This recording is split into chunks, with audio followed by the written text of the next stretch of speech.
Sambutan dari penyusun. Bismillahirrahmanirrahim. Dengan menyebut nama Allah yang Maha Pengasih lagi Maha Penyayang. Semoga rahmat dan salam disampaikan kepada junjungan kita Nabi penutup Muhammad sallallahu alaihi wasallam dan seluruh keluarganya, para sahabatnya, para tabi'in, begitu pula pada para wali Allah yang besar jasanya, yang meneruskan menyebarkan ajaran Islam, ajaran Rasul, menjunjung kalimatullah, yang berkenaan menyebarkan agama kepada seluruh umat. Saya yang sangat doif, tuna dari segala kemampuan, pengetahuan serta ilmu, memberanikan diri untuk membahas ilmu mengenai ketauhidan dan kemakrifatan dengan jalan zikir, agar manusia sebagai abdi Allah selalu berada di jalan yang diredai oleh Allah. Namun begitu, bahawa sifat manusia tidak akan lepas dari bermacam-macam kekilafan dan kesalahan, tidak terkecuali bagi yang sudah berpangkat tinggi, apalagi bagi saya sebagai manusia biasa yang bodoh dari segala ilmu. Oleh kerana itu, apabila para pembaca menemukan kesalahan-kesalahan, kekurangan-kekurangan dalam buku ini, sudilah kiranya agar segera mengingatkan.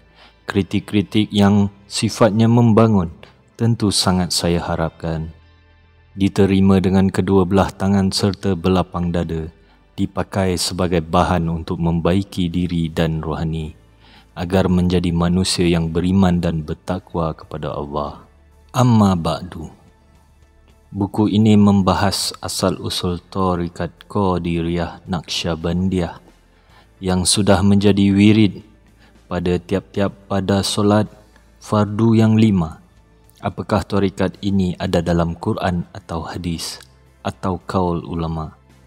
Untuk membahas pertanyaan ini, mari kita teliti perkataan Wali Agung Syekh Junaid Al-Baghdadi yang bunyinya, ilmuku yang dimaksud iaitu ilmu tarikat yang diperkuat oleh keterangan Al-Quran dan Al-Hadis. Di manapun apabila orang yang mengaku memegang tarikat padahal dia meninggalkan syariat yang diajarkan oleh Rasulullah, tarikat macam itu hukumnya bid'ah dolalah, tegasnya membawa ke jalan kesesatan dunia dan akhirat. Oleh sebab itu saya tampil ke depan menyingkingkan lengan baju, menghindarkan segala kebimbangan dan keengganan yang membebani di sekujur badan, ingin melaksanakan dan menerangkan ajaran tarikat yang hak dan yang batal. Sekian yang dapat saya sampaikan, semoga ada manfaatnya dan mudah-mudahan kita semua termasuk ke dalam orang-orang yang diridai oleh Allah Subhanahu wa taala. Amin. Wassalamualaikum warahmatullahi wabarakatuh. Situngku Siamis, Februari 1971. Al-Fakir Haji Shihabuddin Suhrawardi. Al-Fatihah. Bab 1. Tarikat Mutabarah. Tarikat yang mutabarah yakni diakui sah seluruhnya ada 42 tarikat yang seluruhnya berdasarkan keterangan Quran dan hadis, firman Allah, dan bahawasanya jikalau mereka tetap berjalan lurus di atas jalan itu yakni agama Islam, benar-benar kami akan memberi minum kepada mereka air yang segar, yakni rezeki yang banyak. Surah Al-Jin ayat 16. Tarikat yang mutabarah seluruhnya mengambil dari ajaran Rasulullah sallallahu alaihi wasallam sebagaimana yang diceritakan oleh Syekh Bushiri dalam kitab Burdah yang bunyinya, semua ahli tarikat mengambil dari Rasulullah. Hanya saja ada yang seperti mencedok air dari lautan atau sekadar mengambil cipratan air hujan. Kesimpulannya, tarikat yang memakai dasar kitabullah dan sunnah Rasul disebut tarikat hak yakni benar, yang wajib dilaksanakan sebagaimana sabda Rasulullah. Telah kutinggalkan kepadamu 2 perkara yang jika kamu berpegang teguh kepadanya, maka tidak akan tersesat selama-lamanya, iaitu kitab Allah dan sunnah Rasulnya. Hadis riwayat Bukhari. Oleh sebab itu jangan ragu-ragu, kerana tarikat Qadiriyah Naqsyabandiyah khususnya adalah kelakuan Rasul dan para sahabatnya, sebagaimana sabdanya, pegang teguhlah sunnahku dan sunnah khulafar rasyidin yang mendapat petunjuk. Juga sabda Nabi, para sahabatku laksana bintang di langit, kemana saja kamu ikuti, tentu mendapat petunjuk. Bab 2. Asal-usul Tarikat. Asal-usul Tarikat Qadiriyah Naqsyabandiyah ialah dari Sayyidina Ali dan dari Sayyidina Abu Bakar Siddiq radhiyallahu an. Oleh kerana itu, kalau kita memegang tarikat yang dua ini, tepat sekali dengan hadis yang disebut pada bab 1. Adapun hadis yang menerangkan asal muasalnya bai'ah atau talqin zikir yang berasal dari Nabi SAW, yang selanjutnya wirid itu disebut tarikat, iaitu rawinya hadis Shaddad bin Aus, Tabrani Ahmad Yusuf Kaurani, yang bunyinya, dan adalah Nabi SAW mentalkinkan kalimah thayyibah ini kepada sahabat-sahabat radhiyallahu an untuk menjernihkan hati mereka dan mensucikan jiwa mereka, dan agar mereka bisa sampai ke hadirat Allah. Adapun cara-cara mentalkinkan zikir Nabi SAW kepada para sahabatnya, ujar Shaddad Ibnu Aus dan Tabrani, ada dua macam. Pertama, caranya yang diberjamaahkan. Kedua, caranya yang sendiri-sendiri. Adapun talqin zikir yang diberjamaahkan menurut Shaddad, kami semua dengan para sahabat sedang berada di dalam masjid. Tidak lama kemudian datang Rasulullah SAW, sabdanya, apakah dalam kumpulan ini ada orang yang merantau? Maksudnya kepada ahli kitab, iaitu orang Yahudi dan Nasrani. Setelah mendapat jawapan dari sahabat bahawa tidak ada, selanjutnya Nabi SAW memerintahkan menutup pintu dan bersabda, angkatlah kedua tangan kalian dan ucapkan oleh kalian kalimah La ilaha illallah. Lalu para sahabat mengucapkan lafaz La ilaha illallah bersama-sama.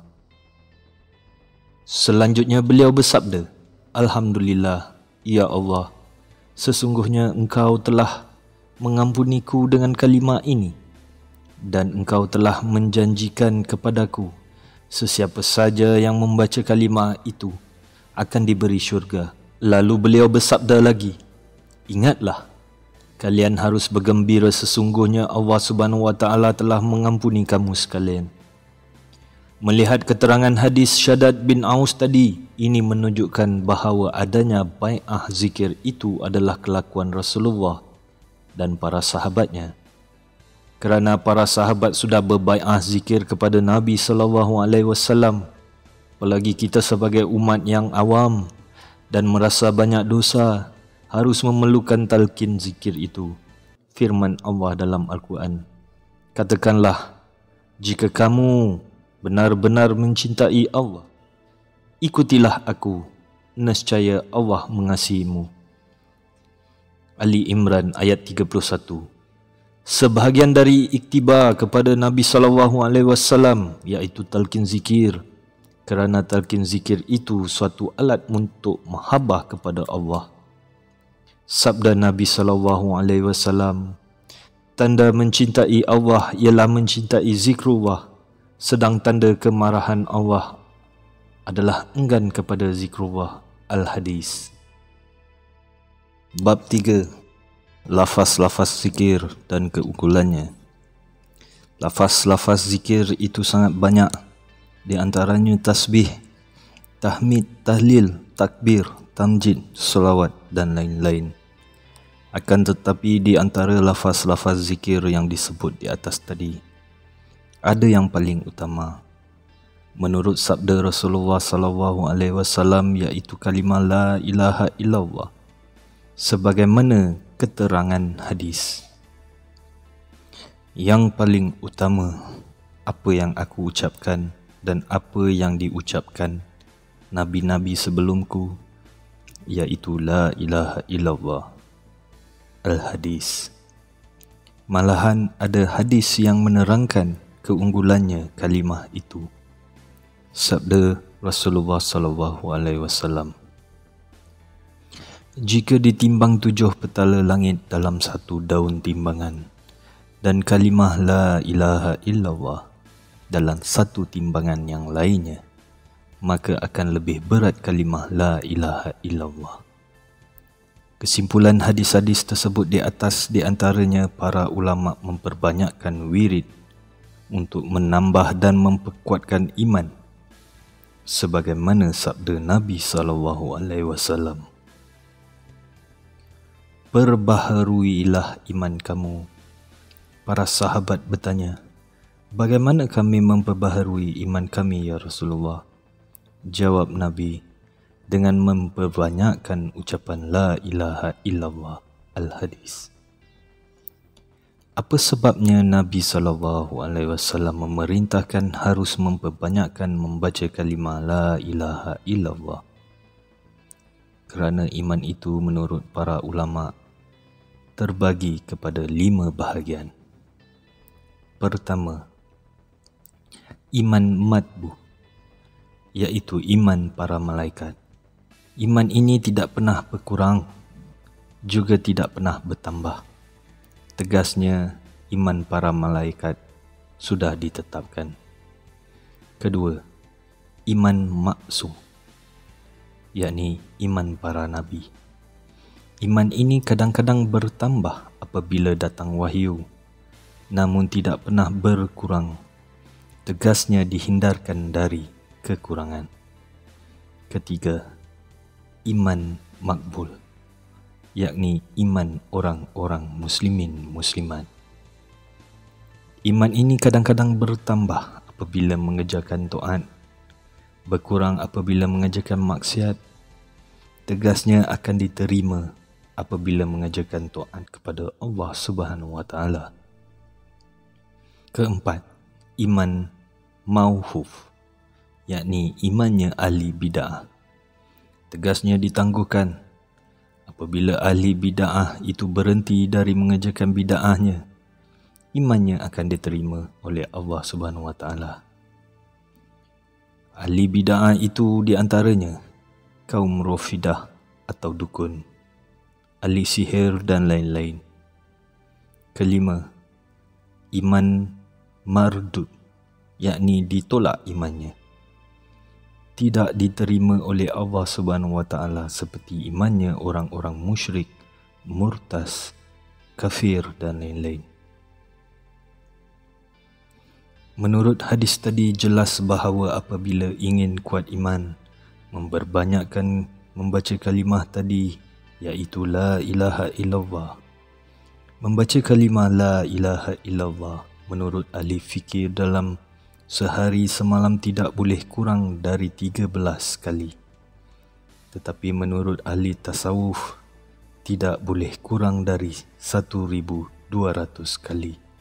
Malah lebih banyak, makin bertambah pahalanya. Di dalam hadis dijelaskan keunggulan atau khasiatnya kalimah itu. Barang siapa mengucapkan la ilaha illallah serta dipanjangkannya dengan maksud mengagungkan, maka dihancurkan baginya 4,000 dosa. Al-Hadis. Barang siapa mengucapkan la ilaha illallah dengan ikhlas dan bersih hatinya, pasti ia masuk syurga. Al-Hadis. Kalimah la ilaha illallah adalah benteng kami. Barang siapa yang masuk ke dalam benteng itu tentu diselamatkan dari siksa kami. Al-Hadis. Sahabat bertanya kepada Nabi SAW, kalau syurga itu untuk siapa ya Rasulullah? Jawab Rasulullah, syurga itu diperuntukkan bagi ahli la ilaha illallah. Sahabat bertanya lagi, kalau neraka itu untuk siapa ya Rasulullah? Jawab Rasulullah, itu untuk yang tidak pernah membaca la ilaha illallah. Sesiapa saja manusia yang ucapan terakhirnya, yakni pada waktu habis nafasnya dalam sakaratul maut, membaca kalimah la ilaha illallah, maka orang itu akan masuk ke dalam syurga. Agar manusia selamat dan jadi ahli syurga, Rasulullah SAW bersabda, talkinlah oleh kamu orang-orang yang akan mati dengan kalimah la ilaha illallah.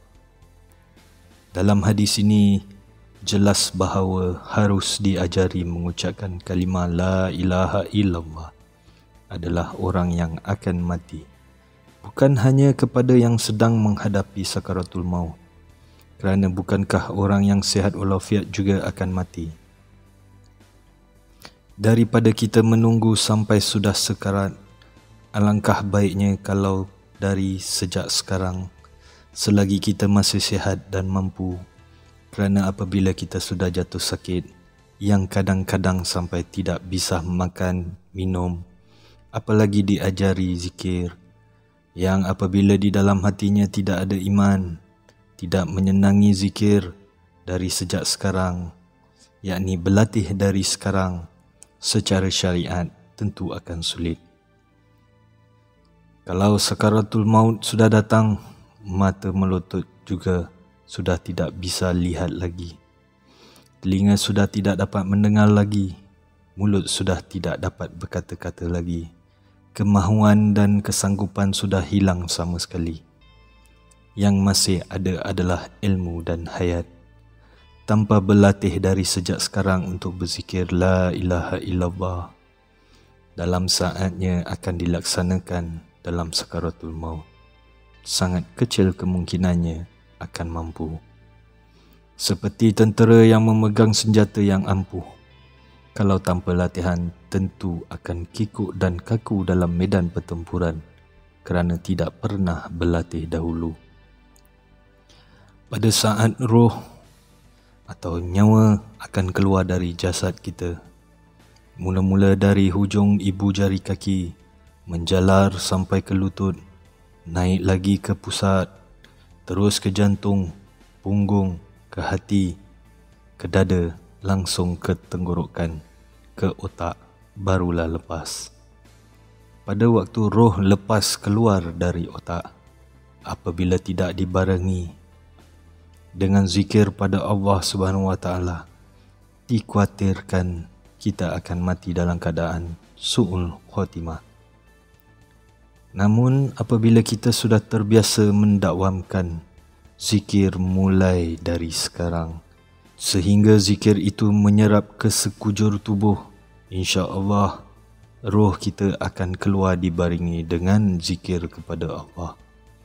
Firman Allah Subhanahu Wa Taala dalam Al-Quran, hai jiwa yang tenang, kembalilah kepada Tuhanmu dengan hati yang puas lagi diredoinya. Maka masuklah ke dalam jamaah hamba-hambaku dan masuklah ke dalam syurgaku. Al-Fajr ayat 27 hingga 30.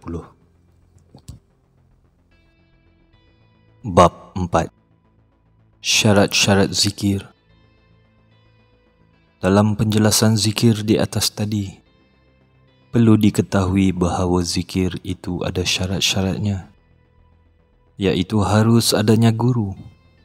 Gurunya adalah harus seorang manusia yang sudah mendapat izin, yakni mandat dari gurunya. Kenapa harus ada guru? Iaitu sesuai dengan firman Allah. Maka bertanyalah kepada orang yang mempunyai pengetahuan, jika kamu tidak mengetahui. Surah An-Nahl ayat 43.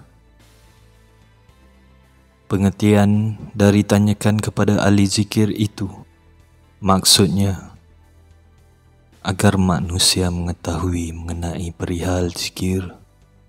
Jangan sampai terjadi mencaci kerana tidak mengerti, mengejek kerana tidak tahu, yang akhirnya menjadi pertengkaran antara sesama umat Islam.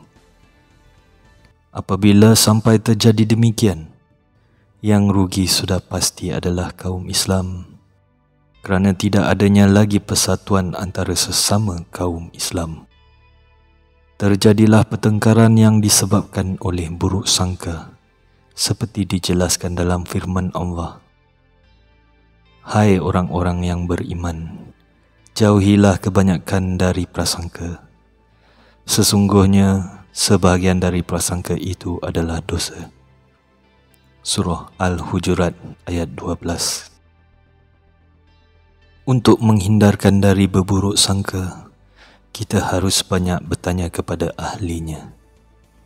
Apakah itu dengan jalan dialog atau diskusi ataupun musyawarah agar ada dalam kemaslahatan?